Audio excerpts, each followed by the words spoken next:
que le cambio de nombre a su delegado. No ha entrado todavía, no estaba abajo. Bueno, pero vamos a comenzar. Ahora vamos a hablar sobre el tema de las neoplasias.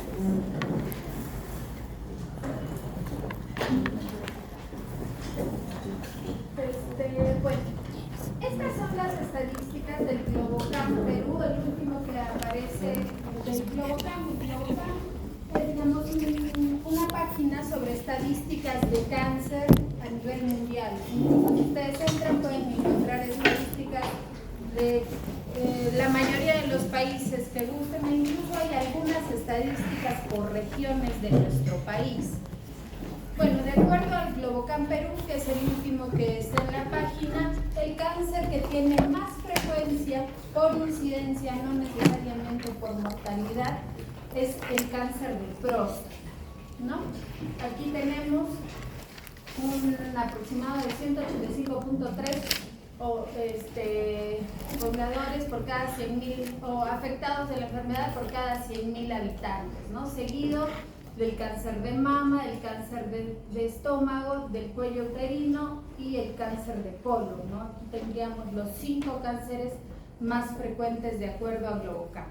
Esta incidencia de cáncer, por supuesto, va a variar de acuerdo a la región en la que nos encontramos. Por ejemplo, en Arequipa, cuando hemos hecho hace algún tiempo un estudio diagnóstico sobre cuáles son los cánceres más frecuentes, encontramos que los cánceres más frecuentes son los cánceres de piel no melanoma, ¿no?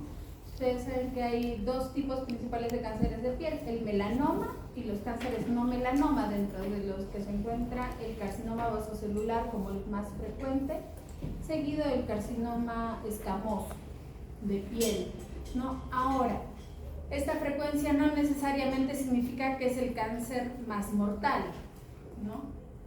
Podemos tener incidencias de mayores mortalidades en otros cánceres. Sin embargo, esta estadística nos sirve para pensar en cuanto a, digamos, una salud poblacional, que hay cánceres a los que podemos prevenir y podemos reducir, ¿no? Por ejemplo, para el cáncer de próstata, los varones a partir de los 45 años deberían empezar a hacerse sus exámenes de próstata. Actualmente el examen de próstata incluye el dosaje del PSA, el antígeno prostático específico, ya sea el PSA libre y el PSA total. También incluye el estudio imagenológico de la próstata y, por supuesto, el examen físico, que es el tacto rectal, y por el cual muchos pacientes no se hacen examinar.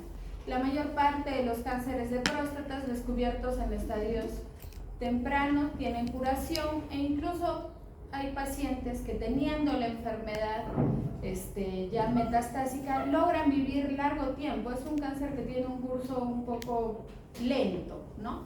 Por otra parte, el cáncer de mama, también existen muchos tipos de cáncer de mama muy diferentes. Tenemos dentro de los adenocarcinomas, tenemos el carcinoma ductal y el carcinoma lobulillar, y dentro de ellos tenemos el luminal A, el luminal B y los triple negativos. Y para mama actualmente hay muchísimos estudios sobre el tratamiento. También podríamos hacer prevención sobre este cáncer, ¿no? Es un cáncer muy frecuente, ataca tanto a varones como a mujeres. Por supuesto, es más frecuente en las mujeres, sin embargo también se puede presentar en los varones, y de hecho cuando se presenta en los varones es más agresivo, ¿no? Entonces, no por ser varones no deben hacerse un examen, ¿no? Algo que divulga mucho es el autoexamen, ¿no? La palpación. La verdad es que, yo les voy a ser sinceras, con la palpación solamente podemos descubrir tumores mayores de 1 centímetro, hasta mayores pasa, hasta mayores de 2 centímetros, ¿no? Y el cáncer de mama es micrometastásico desde el inicio. Entonces, lo que se hace actualmente es, por supuesto, me tengo que hacer la palpación, me tengo que hacer el examen, ¿no? Pero si tengo el antecedente de tener un familiar con cáncer de mama, un familiar cercano, sanguíneo con cáncer de mama, tengo que hacer este examen más exhaustivo, tengo que hacer que me revise un especialista, tengo que, si soy menor de 40 años, hacerme ecografía de mamas, porque en menores de 40 años no nos rinde bien la mamografía, porque las mamas son muy densas, ¿no? Entonces nos resulta mejor el examen que se hace con ecografía. A partir de los 40 años, y en todas las mujeres, a hacernos una mamografía, ¿no? Actualmente hay diferentes tipos de mamografía, hay una en la que se hacen como varios cortes, una especie de tomosíntesis, para poder tener una imagen, digamos, más fina y global. Hay incluso para estos fines scores, ¿no? Que son el BIRATS, ¿no? Por ejemplo, que nos da imagenológicamente sospecha, alta sospecha, baja sospecha de cáncer de mama. En cuanto al cáncer de estómago, bueno, nosotros en general las poblaciones latinoamericanas y de los países en desarrollo, ¿no? Tenemos mucha frecuencia de gastritis por Helicobacter pylori, ¿ya? Ahora, se ha descubierto que hay ciertos tipos de Helicobacter pylori que son carcinogénicos. ¿Por qué nos contagiamos de Helicobacter pylori? Se cree que hasta está en las cañerías, ¿no? Entonces, ante cualquier molestia de gastritis, ¿no? Que puede ser dolor urente, puede ser aumento de volumen del epigastrio, de repente incluso dolor tipo cólico, pero localizado principalmente en epigastrio, tendríamos que ir y hacernos una endoscopía y biopsia. Por supuesto, este procedimiento es un poco más complejo, pero recuerden, la gastritis, una vez que se ha tratado, que se elimina el agente más frecuente, porque en sí hay muchos tipos de gastritis, hay gastritis medicamentosas, alcalinas, hasta autoinmunes, pero el mecanismo más frecuente por el que se produce es por la infección del Helicobacter pylori. Si se trata, se elimina el Helicobacter, entonces ya no tendría por qué existir. Si hay una persona o ustedes mismos que tiene síntomas persistentes de gastritis, que lleva mucho tiempo con gastritis, hay que insistirle en que se haga su ecografía, que se haga su estudio, porque es un factor predisponente para el cáncer gástrico. Por supuesto, también hay síndromes familiares que nos van a predisponer, ¿no? De hecho, hay estilos de vida que nos predisponen al cáncer gástrico, ¿no? Fuera de esto, el consumo de alimentos ahumados, ¿no? Al que le gusta comer mucha parrillada es un factor de riesgo para cáncer gástrico. Aquellos que son fumadores, bueno, todos los elementos tóxicos que tiene el cigarro también producen cáncer gástrico, ¿no? No solo cáncer de pulmón, no solo ACVs, también producen cáncer gástrico. Y por supuesto ni les diré de que los que vapean, bueno, está todavía en estudio, pero produce muchas enfermedades como fibrosis pulmonar y un síndrome llamado pulmón húmedo, que no es necesariamente cáncer, pero los puede matar más rápido que el cáncer, ¿ya? Yo sé actualmente, y aprovecho de decirles, muchos vapean y piensan que es algo más saludable que el cigarro. De hecho, ninguno de los dos es saludable, ninguno, absolutamente. El cáncer de cuello uterino, que tiene uno de los programas de prevención que son más conocidos por todos nosotros, ¿no? La citología exfoliativa cérvico-vaginal. Sin embargo, ¿por qué fracasa? ¿Por qué tenemos mucha incidencia de estos? Miren, me olvidé decirles, el cáncer de estómago. Era muy frecuente el cáncer de estómago en los japoneses. Ellos eran líderes mundiales en cáncer de estómago, igual que nosotros lo somos en tuberculosis, porque tenían mucho cáncer. ¿Qué sucedió? Se dieron cuenta de que la dieta influía. ¿Y por qué se dieron cuenta? Porque se dieron cuenta de que si una persona cambiaba sus hábitos alimenticios, en los que está incluido comer muchos alimentos ahumados, y se iba a otro país, transcurrida cierta cantidad de años, disminuía su riesgo de sufrir cáncer de estómago, ¿no? Entonces se dieron cuenta que era lo de la dieta. Fuera de eso, tienen unos muy buenos programas de prevención de cáncer gástrico, haciendo endoscopías. Ampliaron, aumentaron su cobertura de endoscopía digestiva alta. Entonces descubrían lesiones muy tempranas, ¿no? Ahora, nosotros para el cáncer de cuello uterino, actualmente en nuestro país, el sistema de prevención está al filo del precipicio de ser un fracaso. ¿Por qué? Porque la detección, de acuerdo al sistema que actualmente tenemos, es muy dependiente de muchos factores. En primer lugar, depende de que las mujeres que se encuentran en las edades de riesgo y que deberían ser cubiertas por el programa, quieran ir. No tenemos una cultura de prevención, solamente voy al ginecólogo, voy a la obstetriz, voy a esto, cuando me viene un sangrado extraño, cuando tengo molestias, ¿no? No tenemos metido en la cabeza la cultura de prevención en la que tengo que ir anualmente de acuerdo al programa de salud y cada 3 años de acuerdo al programa del MINSA a que me hagan mi citología exfoliativa cérvico-vaginal, ¿no? Luego, depende de que la muestra haya sido bien tomada, ¿no? Ustedes van a hacer prácticas cuando hagan, macroscopía casi al final del curso de cómo deben tomar la muestra de exocervix y de endocervix, cómo deben extender y que tienen que ser bien fijadas. Luego, los patólogos que ven esta citología cérvico-vaginal deberíamos tener en todos los laboratorios un sistema de pre-screening, ya sea digital, mediante escaneo de láminas, o la prelectura por parte de un tecnólogo o un citotecnólogo. No todos los hospitales lo tienen, o muchos se confían en que lo lee el citotecnólogo y simplemente lo valido. No, estas muestras deben ser vistas por 2 personas muy bien capacitadas, muy bien entrenadas. Además, el sistema que usamos en la mayor parte de los casos es de extendidos citológicos convencionales. Actualmente existen nuevos sistemas como es la citología en base líquida, en la que no tengo que ver pues toda la lámina, solo tengo que ver un circulito, y esto hace que mi atención esté más centrada.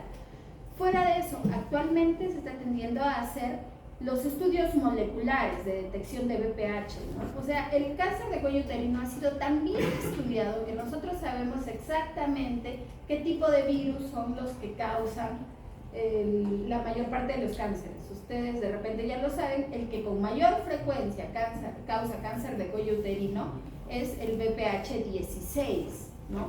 Seguido por el 18 en algunas regiones. Acá en Arequipa yo les digo 18, 30, 32, 52, están ahí que se pelean, pero el rey de los BPH es el 16, ese es el que causa la mayor parte de los cánceres de cuello uterino, ¿no? Entonces actualmente lo que se está tendiendo a hacer es, en primer lugar, estudio molecular para detectar si la mujer está infectada por un virus de alto riesgo y, de ser posible, hacer un cotest, es decir, a la vez hacerle su estudio citológico, ¿no? Incluso hay países donde ahora se está se está promoviendo la autotoma, en el que la mujer no tiene que ir a un centro de salud a que le hagan su examen, ¿no? Muchas mujeres, si ustedes se han hecho un Papá Nicolau, es molestoso, ¿no? Que a uno le pongan un espéculo, es a veces hasta doloroso. Entonces, actualmente se les da un vial, un cepillo, con el cual la propia mujer aprende a tomar sus muestras y lo envía. E incluso hay países en donde, pero esto todavía está en estudio, se mandan muestras de orina en las que se puede detectar la presencia del virus del papiloma humano, ¿no? Entonces, con esto reduzco mi población. No necesariamente todas las mujeres que tengan infección por VPH van a hacer lesiones preneoplásicas preinfiltrativas o infiltrativas, ¿no? Entonces, pero ya tengo una población más chiquita a la que le puedo hacer colposcopías, estudios más profundos, ¿no? Entonces, este es un cáncer que se puede prevenir, y al igual que como pasó con el cáncer de estómago en Japón, podemos cambiar su curso, podemos evitar que tantas mujeres mueran por cáncer de cuello uterino, ¿no? Y esto está en manos de todos nosotros, porque ustedes van a ser internados, van a hacer serum, bueno, y luego algunos serán ginecólogos, ¿no? Pero todos en algún momento se van a enfrentar con esta parte de prevención de este cáncer.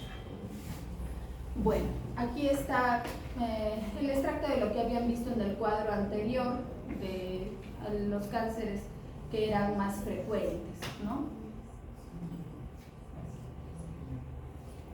Vamos a ver. Ahora, cuando nosotros hablamos de cáncer, en realidad estamos hablando de un grupo de enfermedades. El cáncer no es único. Hay muchos tipos de cáncer y su comportamiento es totalmente distinto. Incluso en un mismo órgano puede haber muchos tipos de cáncer, ¿ya? Incluso un mismo tipo de cáncer puede tener variaciones. Yo les hablaba del cáncer de mama, ¿no? Dentro del cáncer de mama, por ejemplo, tenemos el carcinoma ductal, ¿no? En el carcinoma ductal puedo tener un carcinoma ductal infiltrante que sea positivo para receptores hormonales y negativo para ER2, ¿no? Un luminal A, un luminal B. O puedo tener un carcinoma ductal infiltrante triple negativo, en el que no detecto ni receptores hormonales, ni tampoco detecto mutaciones del ER2, y este es un cáncer que se comporta de una manera mucho más agresiva, ¿no? Y miren, es un mismo tipo histológico. Actualmente las clasificaciones para neoplasias del sistema nervioso central se basan principalmente en diferencias moleculares, en estudios moleculares, porque ya se ha visto que morfológicamente nosotros teníamos parámetros, ¿no? De repente decir, este cáncer tiene que tener tantas mitosis por tantos campos de alto poder y tener necrosis para definirlo como un glioblastoma o un astrocitoma grado 4. Y de repente la nueva clasificación que ha salido de la Organización Mundial de la Salud, que es de acuerdo a la que nos regimos en este país para la clasificación de los cánceres, nos dice, no, ahora no necesita tener ni necrosis, ni este número de mitosis, sino simplemente la mutación de este gen, y es un glioblastoma. Un glioblastoma es casi una sentencia de muerte para un paciente, ¿no? Tiene una sobrevida muy cortita. Ahora, bueno, las alteraciones genéticas, por lo tanto, tienen una importancia crítica, ¿no? en la definición de estas neoplasias. Se van a producir porque hay una transformación de células normales hacia células tumorales, ¿no? Usualmente, no en todos los casos, pueden haber lesiones precancerosas, ¿no? Por ejemplo, en las lesiones de cuello uterino, ustedes habrán escuchado de los NIC, ¿no? Los NIC, ojo, no confundamos, y esto vamos a hablar un poquito de terminología. Ustedes escuchan neoplasia y ¿qué entienden? A ver, ¿quiénes entienden cáncer por neoplasia? Ya no, menos mal. Porque neoplasia no necesariamente es cáncer. No todas las neoplasias son cáncer. Si nos vamos, digamos, a entender un poco qué nos quiere decir neo, nuevo, plasia, tejido. Un tejido nuevo, ¿no? Por ejemplo, puedo tener un fibroma. Un fibroma es una neoplasia, pero no es un cáncer, ¿no? Puedo tener un NIC1, una neoplasia intraepitelial cervical, pero que no es un cáncer, sin embargo, es una lesión precancerosa, ¿no? Entonces, si yo detecto una lesión precancerosa, puedo estar deteniendo en este punto la evolución y evitar que aparezca un cáncer. Ahora, si yo les digo carcinoma in situ es un cáncer, ya es un cáncer, ¿no? Pero cuando ustedes escuchen in situ, ¿qué quiere decir? Que no ha traspasado la membrana basal.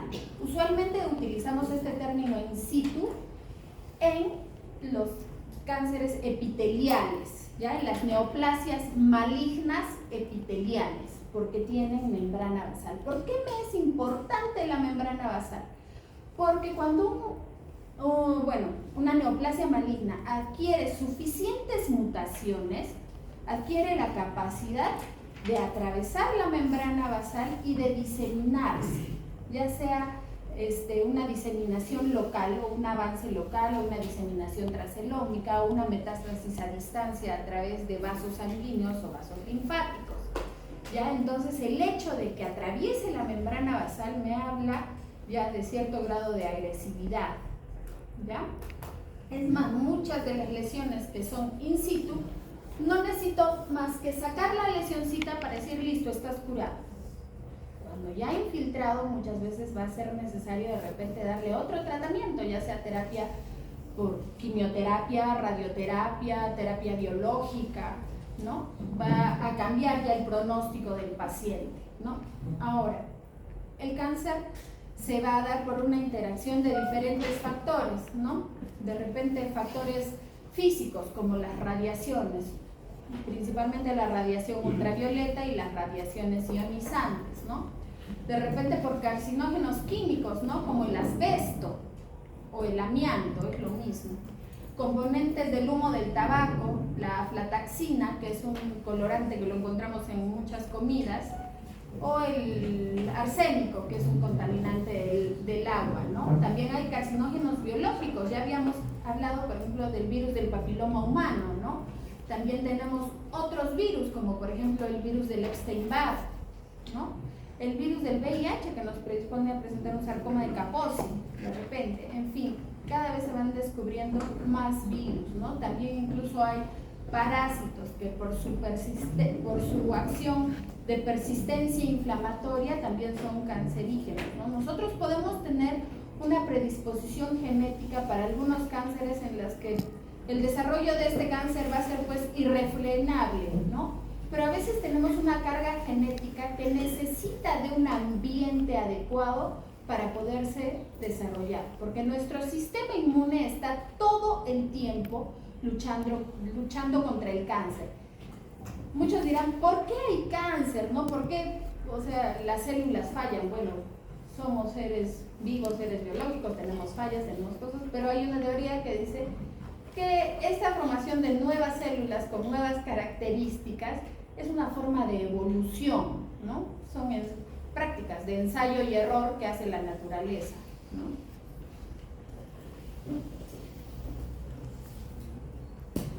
Bueno, ¿de dónde viene el nombre cáncer? Los antiguos griegos, la constelación de Cáncer, que era la forma de un cangrejo, que es muy similar a esto, ¿no? Esto es un tumor. Ojo, tumor no siempre es cáncer, ¿no? Igual que no es siempre neoplasia cáncer, tumor no es siempre cáncer, ¿no? Puedo tener un golpe. ¿Y cuál es la reacción ante el golpe? ¿Cómo veo la reacción inflamatoria? Tumor, rubor, calor. Tumor, una masa, un aumento de volumen, ¿no? Usualmente cuando vemos que es algo que está así infiltrando, que esto ya lo vamos a ver en un estudio macroscópico o incluso microscópico para distinguirlo, podemos sospechar que es un cáncer, ¿no? Entonces vieron una imagen así y les recordó el signo de cáncer y por eso el nombre de cáncer, ¿no? Ahora, neoplasia, crecimiento nuevo de un tejido, tumor, tumefacción causada por inflamación, oncología. ¿Qué es la oncología? Onco significa tumor y logía es estudio, ¿no?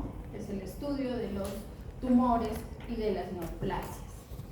Bueno, de acuerdo a Wills, la neoplasia es una, como ustedes están leyendo, la neoplasia es una masa normal de tejido con un crecimiento excesivo y descoordinado en relación al tejido sano, ¿no? O sea, tiene su paralelo que es el tejido sano, que tiene, digamos, una replicación a tal velocidad. Este tejido anormal se replica más rápido, ¿no? Ahora, este crecimiento persiste cuando cesan no los tejidos, sino los estímulos que indujeron dicho cambio, ¿no? De repente, no sé, hubo la radiación, ¿no? Hubo radiación ionizante que hizo que se empiecen a formar estas nuevas células, que hayan estas mutaciones.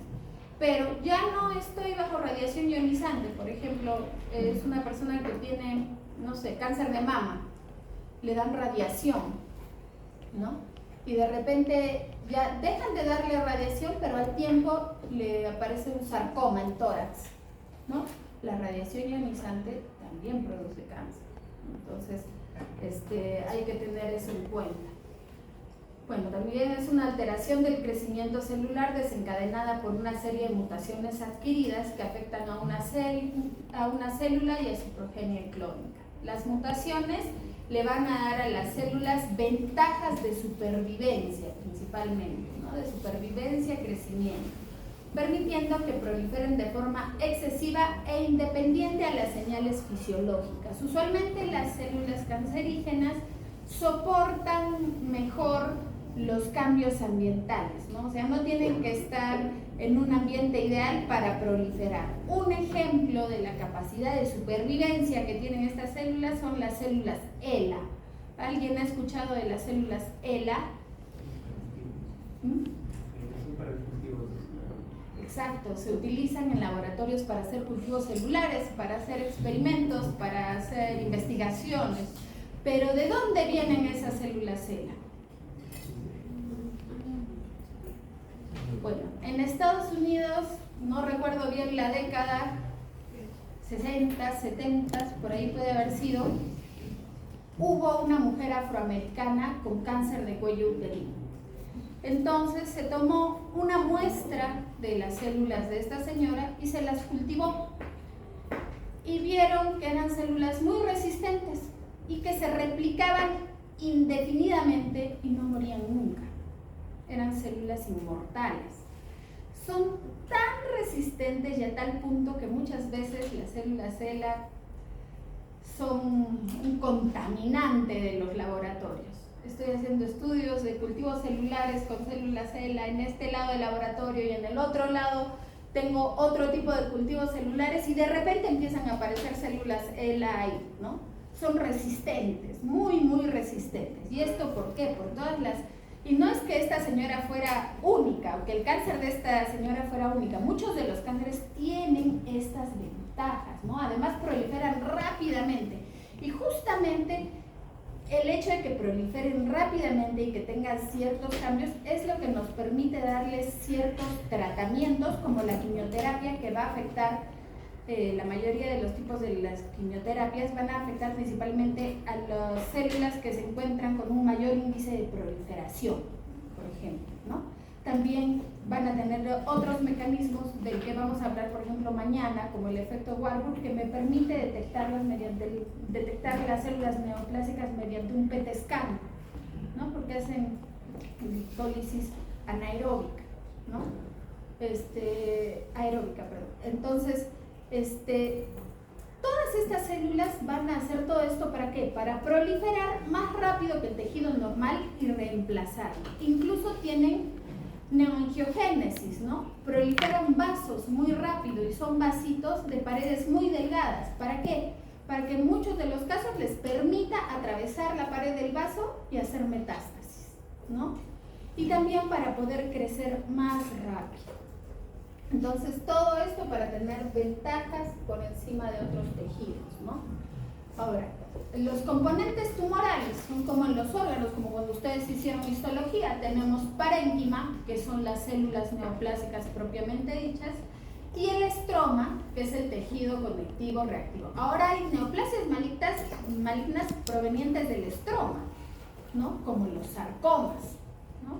Que son de tejido mesenquimal, de tejido estromal, ¿no? El tejido conectivo de algunos tumores es escaso, entonces estos tumores van a ser blandos, van a ser de aspecto carnoso, ¿no? Si tengo mucho tejido conectivo, bueno, podría haber de repente una consistencia pétrea, ¿no? Y a esto se le dice tumores cirro, ¿no? Si hay abundante formación de colágeno, hablamos de desmoplasia. Este es un término que usamos ya cuando hacemos el estudio microscópico. Ahora, los tumores benignos, usualmente los podemos sospechar o identificar desde la macroscopía, ¿no? Tienen un aspecto relativamente inocente, se parecen mucho al tejido normal o están conformados por células de tejido normal, ¿no? Suelen estar bien localizados y son generalmente susceptibles de una fácil extirpación quirúrgica. Ojo, el hecho de que un tumor sea benigno no significa que yo lo puedo dejar ahí, que no hace nada. Hay tumores benignos que pueden causar fallecimiento del paciente, ¿no? Por ejemplo, un cavernoma. Un cavernoma es un tumor benigno, está formado por vasos, es como un hemangioma, pero ¿qué tal si lo tengo en el tronco encefálico? Me puede matar. Un meningioma es benigno, pero al estar dentro del encéfalo, dependiendo de su localización, también me puede matar, ¿no? Entonces, Esto hay que tenerlo en cuenta. Ahora, el sufijo oma usualmente nos habla de benignidad, ¿no? Cuando tenemos un tumor benigno de tejido conectivo, fibroso, hablamos de un fibroma, ¿no? Cuando tenemos tejido de cartílago benigno, condroma. Cuando tenemos tejido adiposo benigno, un tumor de tejido adiposo benigno, hablamos de lipoma. Si tengo un tumor de hueso benigno, osteoma, ¿no? Muy bien. Ahora, los tumores epiteliales benignos también, de acuerdo a su origen, van a cambiar de nombre, de acuerdo también al patrón arquitectural que tengan, ¿no? Por ejemplo, tenemos los adenomas. Los adenomas, aquí les he puesto como derivados de glándulas, son tumores epiteliales benignos de morfología glandular. ¿Cuántos tipos de morfología glandular se acuerdan? A ver, acuérdense de la glándula suprarrenal. Cuando han hecho histología les deben haber dicho: esta es una glándula acinar, cordonal, en racimo. Entonces todo eso es adeno, ¿eh? Porque todas esas son formas de glándulas, ¿no? Entonces tenemos los adenomas. Tiene forma de glándula, está hecho de tejido epitelial, pero es benigno, ¿ya? Ahora, si además de esa formita yo veo desde el panorámico que tiene forma como de deditos, entonces puedo decirle de repente que tiene una forma verrucosa o una forma papilomatosa. Si veo que tiene un core fibrovascular, es decir, al centro tengo vasitos y estroma con fibroblastos, y alrededor están las celulitas epiteliales, a esto le puedo decir que tiene una forma papilar, por ejemplo, ¿no? Hay, por ejemplo, en los adenomas tubulares, porque tienen forma como de tubo, o adenomas vellosos, que son así alargaditos, ¿no? Ahora, cuando nosotros escuchamos cisto, bueno, excepto cuando hablamos de vejiga, pero usualmente cisto me habla de quiste, ¿no? Entonces, por ejemplo, las grandes masas quísticas benignas les llamamos cistoadenomas, ¿no? ¿Dónde son frecuentes los cistoadenomas? En ovario, ¿no? Tengo cistoadenoma seroso, cistoadenoma mucinoso, son benignos. Por supuesto tienen su contraparte maligna, pero si ustedes escuchan cistoadenoma, es benigno, ¿ya? Si la lesión protruye hacia la luz de forma visible, se llama pólipo, ¿no? Usualmente tenemos el tejido, si sale así, es un pólipo. Si dentro de ese pólipo veo yo que hay tejido glandular, le puedo decir, este es un pólipo adenomatoso. Ahora, en tracto digestivo tenemos, para llamar adenoma, que ver cierto grado de desdiferenciación, ¿ya? Que es como que los núcleos se vuelven un poquito más alargados, pero todavía no es cáncer, todavía es algo benigno. Aquí tenemos un pólipo, ¿no? En colon. Este es el epitelio colónico, acá está la muscular de la mucosa, a esto me olvidé, perdón, acá está la membrana basal, acá está la muscular de la mucosa, acá están las capas musculares. Me olvidé decirles, en caso de tracto digestivo, además de los carcinomas in situ, también hablamos de los carcinomas intramucosos, ¿no? Que son los que no van más allá de la muscular de la mucosa. Bueno, este de acá es un pólipo y tiene adentro varios tubulitos, ¿no? Como glandulitas. Es un pólipo adenomatoso. Ahora vamos a hablar también, antes de ver esto, ¿qué otras características macroscópicas tienen los tumores benignos? Como hemos dicho, suelen ser de fácil extirpación, lo que significa que están bien delimitados. Si yo lo comparo a un lipoma, linfoma, que es un tumor de grasa de tejido adiposo benigno, con la grasita que está al lado, es muy parecido. Usualmente los tumores benignos tienen cápsula, ¿ya? Que está conformada por tejido fibroconectivo, fibroblastos y colágeno, ¿no? Entonces esto ayuda a que esté apartado. Esto es usualmente. En los tumores malignos, que son el cáncer propiamente dicho, usualmente los tumores van a invadir estructuras adyacentes, van a tener la capacidad de metastatizar y su nomenclatura va a ser similar a la de los benignos, ¿no? Por ejemplo, cuando hablamos de tejidos mesenquimatosos, ya no vamos a hablar fibro, lo que vamos a utilizar es, ya no vamos a decirles fibroma, lo que van a hacer son sarcomas, ¿no? Ya no va a ser su terminación oma, va a ser sarcoma, ¿no? Por ejemplo, si yo tengo un tumor maligno de hueso, ¿cómo se llamaría? Osteosarcoma, ¿no? Si fuera un tumor maligno de cartílago, condrosarcoma, ¿no? Ahora, si fuera un tumor maligno de, qué sé yo, del cuádriceps, ¿cómo se llama? Rhabdomiosarcoma. Después podemos tener células formadoras, cánceres en células formadoras de sangre, que no necesariamente van a ser masas, ¿no? Los linfomas pueden hacer masa, pero las leucemias no hacen masa. Cuando hagamos la clase de neoplasias linfomatopoyéticas que la hacen conmigo, van a ver que ahora hay una línea muy delgadita entre linfomas y leucemias, ¿no? Pero también ahí podemos tener aparición de neoplasias y en este caso la nomenclatura va a ser leucemia, linfoma, ¿no? En caso de que sean neoplasias malignas epiteliales de cualquiera de las 3 capas germinales, se llaman carcinomas, ¿no? Y entonces utilizamos carcinoma, ¿no? Por ejemplo, en mama, ¿no? Tenemos el carcinoma ductal, tenemos el carcinoma lobulillar, ¿no? En tiroides hay una variedad de carcinomas, ¿no? Hablamos de carcinomas porque son tejidos epiteliales.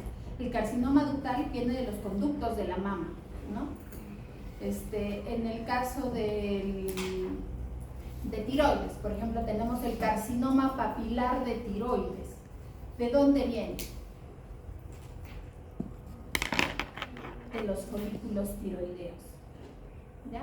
De las células foliculares de la tiroides. El carcinoma folicular de tiroides también es de los folículos tiroideos, pero tiene otra morfología. Yo les dije, si era papilar, ¿qué forma tiene? Core fibrovascular y rodeado de células epiteliales. Pero le hemos dicho que es carcinoma, entonces estas células epiteliales que están rodeando son malignas. Después tenemos otros tipos de carcinomas que no necesariamente van a llevar esta nomenclatura, o no de carcinomas, de neoplasias malignas que no necesariamente van a llevar esta nomenclatura. Por ejemplo, los melanomas, ¿no? El simple hecho de decir melanoma es decir que es un tumor melanocítico malo, es un cáncer de piel. Le decimos melanoma maligno, es redundar, ¿no? Se usa así, pero es redundante. O sea, no existe el melanoma benigno. El melanoma es malo, ¿ya? Luego, en los tumores del sistema nervioso central, como les he dicho, hay nuevas clasificaciones. Los del sistema nervioso central constituyen por sí mismos tumores con nomenclaturas especiales y usualmente hablamos de los astrocitomas, bueno, dependiendo del origen, ¿no? Que son los más frecuentes, grado 1, grado 2, grado 3 y el grado 4 que tiene su propio nombre, que es glioblastoma, ¿no? Pero lo que con más frecuencia van a encontrar ustedes son los que se pueden denominar bajo estos parámetros, ¿no? Sarcoma de tejido mesenquimal y carcinoma de tejido epitelial. Ahora, los carcinomas pueden ser, por ejemplo, carcinomas que vienen de células glandulares o con estructuras glandulares, que hemos dicho los adenocarcinomas, ¿no? Pero si yo encuentro, por ejemplo, el cáncer de exocervix, el de cuello uterino, no tiene forma de glándula, es un carcinoma que tiene forma de tejido escamoso, ¿no? Entonces es un carcinoma epidermoide porque se parece a la piel o de células escamosas, ¿no? Ahora, después de esto podríamos agregar un descriptor para decir de qué localización viene este cáncer, ¿no? Por ejemplo, carcinoma de células renales, ¿no? Ya sabemos de dónde es. O también algunos tienen sus propios nombres, ¿no? Se llama, por ejemplo, hipernefroma, ¿no? Es el carcinoma de célula renal. El carcinoma papilar de tiroides, que yo ya les he dicho, ¿no? Pero luego hay otros que tienen ya por su antigüedad, porque actualmente se trata de no, digamos, si yo descubro un cáncer, no le voy a poner carcinoma mares, ¿no? Sino le tengo que poner la descripción de acuerdo a todo lo que estoy encontrando. Pero antiguamente no había esta sistematización, y sí, lo bautizaban con su nombre, ¿no? Estaba el tumor de Wilms, el tumor de Ewing, ¿no? El sarcoma, bueno, el sarcoma de Kaposi sí, un sarcoma. Pero van a encontrarse con muchos de estos nombres, digamos, propios. Luego tenemos los tumores mixtos, ¿no? En los que va a haber una diferenciación divergente de un clon neoplásico. Por ejemplo, el adenoma pleomórfico. El adenoma pleomórfico es benigno o maligno. Benigno, ¿no? Es un adenoma, oma benigno, adenoglándula, ¿no? El adenoma pleomórfico es un tumor que usualmente se presenta en glándulas salivales, ¿no? En el que voy a encontrar una matriz fibrilar y células epiteliales medias de forma basaloide, ¿no? Pero es benigno. Pero voy a encontrar muchos componentes, ¿no? Esta matriz, esas otras celulitas, y esto es porque una célula se ha diferenciado en varias cosas. Pero esta célula usualmente va a proceder de una sola capa germinal, ¿no? O sea, el tumor va a proceder de células que vienen de una sola capa germinal, ¿no? Esto excepto el teratoma, ¿no? El teratoma, existe también un teratoma maligno, pero la mayor parte de los teratomas que ustedes van a encontrar son benignos. Si alguna vez, bueno, actualmente ya no se escucha tanto, pero antes había muchos de estos diarios chicha. Entonces sacaban unas noticias, ¿no? Se encuentra bebé embarazado. Entonces uno, ¿qué? ¿Y qué era? Que le habían encontrado un teratoma al bebito. Pero si ustedes abren el teratoma, van a encontrar dentro del teratoma varios tipos de tejidos. Ahora, los teratomas usualmente vienen de células germinales. Entonces usualmente están en donde hay células germinales, testículo, ovarios, o en el trayecto donde embriológicamente estuvieron estas células germinales, ¿no? Ahora, usualmente encontramos en estos tejidos maduros, en la mayor parte de los casos. A veces podrían haber tejidos inmaduros, pero la mayor parte son tejidos maduros, ¿no? ¿Por qué dicen este bebé estaba embarazado?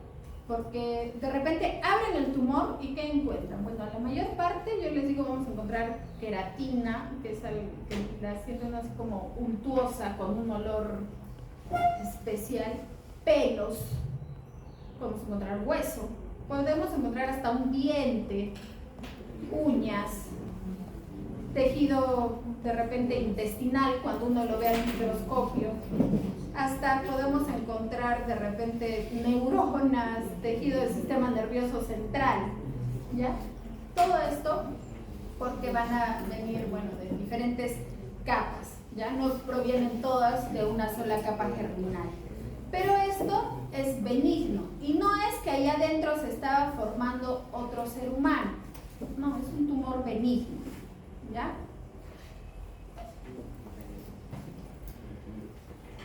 Aquí tienen un tumor mixto de la parótida que contiene células epiteliales que están haciendo ductitos, y además el estroma, ustedes lo ven aquí medio rosadito, que nos recuerda un poco al cartílago, ¿no? Este es un adenoma pleomórfico. Aquí tenemos un teratoma, ¿no? Aquí veo ya desde la macroscopía esto que parece como huesito. Acá veo algo que puede ser queratina, tejido adiposo, y cuando lo abro encuentro tejido adiposo, cartílago, acá hay glandulitas que parecen de tracto digestivo, en fin, ¿no? Diferentes tipos de tejidos, pero es benigno, ¿ya? Luego tenemos los amartomas, que son, miren, cuando yo les decía esto del ovario, cerca del ovario están los dientes, está el pelo, no, pero en los amartomas vamos a encontrar este tejido desorganizado, pero con tejido cercano al lugar. Por ejemplo, es muy frecuente que encontremos amartomas en tórax. Entonces yo abro el amartoma y ¿qué encuentro? Tejido del lugar. Puedo encontrar cartílago, hueso, tejido muscular, ¿no? ¿Por qué? Porque está el tórax y todo eso está muy cerquita, ¿no? Pero es una masa bien delimitada y formada por todos esos tejidos, pero que cuando los veo están todos desorganizados. Después tenemos los coristomas, ¿no? Por ejemplo, en estómago, a mí me pasó cuando estaba haciendo el primer año de residencia. Me tocó rotar en el Ministerio Público. Me fui de mi hospital, yo hice mi residencia en el hospital que actualmente trabajo, en el Carlos Alberto Seguida Escobedo, y me tocó rotar para hacer necropsias en el Ministerio Público.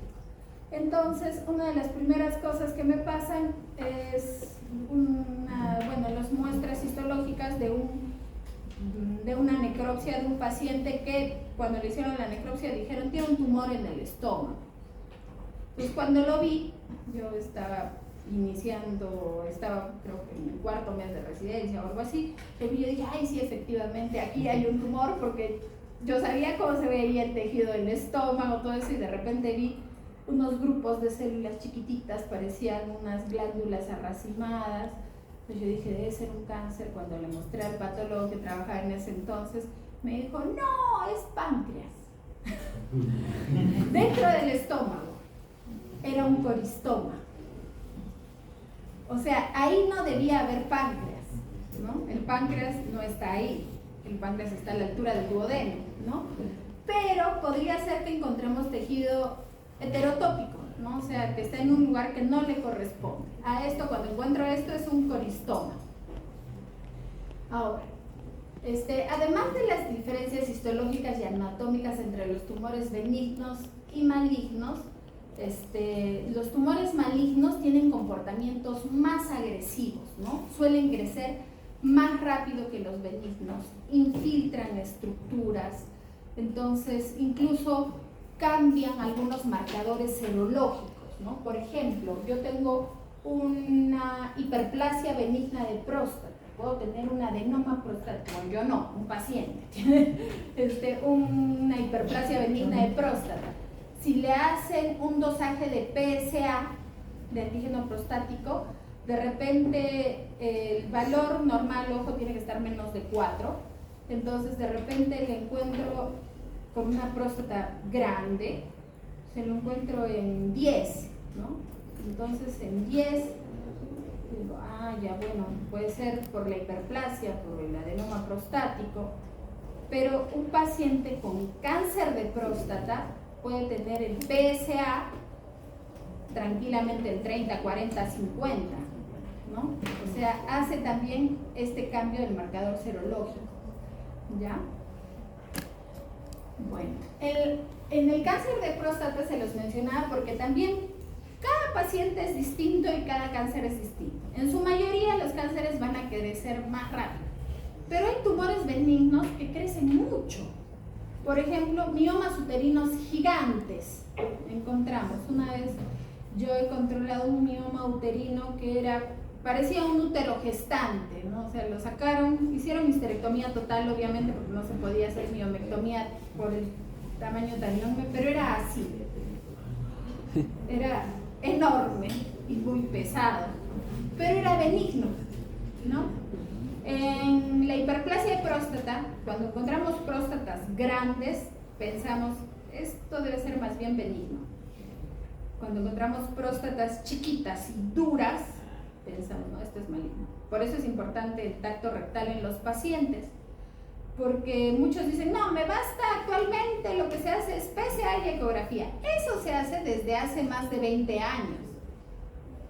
El tacto rectal se hace desde hace mucho más tiempo, pero el tacto rectal me da la información adicional de temperatura, consistencia, dolor, cosas que no me puede dar la ecografía y el PSA, ¿no? Como les digo, hay casos especiales, pero por otra parte, por ejemplo, yo tengo una masa retroperitoneal que creo que es un lipoma. Si es enorme, tengo que sospechar que es un liposarcoma, ¿no? Lo que yo les he dicho que en chiquito más bien es cáncer son casos especiales y específicos, como el de la próstata. En el resto, la mayor parte, un tumor que crece muy rápido y es muy grande, es un cáncer. En la mayor parte del resto, ¿no? Bueno, aquí este cuadrito ustedes lo tienen en su libro, por gusto lo leemos, es para que ustedes lo repasen. Está acá en inglés, pero ustedes tienen su Robbins en español seguramente. Y bueno, lo van a leer con más calma y practiquen y recuerden cómo se da la nomenclatura. Ahora vamos a hablar sobre diferenciación y anaplasia. Ayer les decíamos, una célula bien diferenciada es aquella que ha madurado normalmente, y cuando hablamos de un carcinoma bien diferenciado, es aquel que es cáncer, no deja de ser cáncer. Tiene alteraciones, no es exactamente la célula benigna porque tiene sus variaciones, pero se parece mucho al tejido normal. Entonces, cuando ustedes se encuentren en un informe histopatológico o citopatológico que diga, digamos, un carcinoma bien diferenciado, quiere decir que estas células se parecen mucho a las del tejido normal. Esto me habla de ¿qué? De agresividad. Mientras mejor diferenciado esté el cáncer, menos agresivo. ¿Ya? Ahora, pobremente diferenciado, moderadamente diferenciado, obviamente es que se va alejando más y más del tejido normal. Chicos, préstenme atención. Miren, yo lo que más hago en el día es ver papanicolaos. En los papanicolaos yo veo cerca de 12.000 células en 5 minutos. Entonces, a ustedes yo los veo así y ya me doy cuenta, su compañera está conversando, el otro está a escondidas que mira el celular, yo los estoy viendo y créanme, mi fin es que ustedes escuchen y atiendan. Y sí me distrae que conversen entre ustedes, ¿ya? Entonces no conversen, presten atención. Entonces, si me dicen moderadamente diferenciado, es que ya se está alejando de este tejido o de esta célula original de la que surgió. Si me hablan de pobremente diferenciado, por ejemplo, hay un carcinoma pobremente diferenciado en tiroides. Yo les había hablado, en tiroides tenemos los más frecuentes carcinoma papilar, folicular, ¿no? El papilar es este que tiene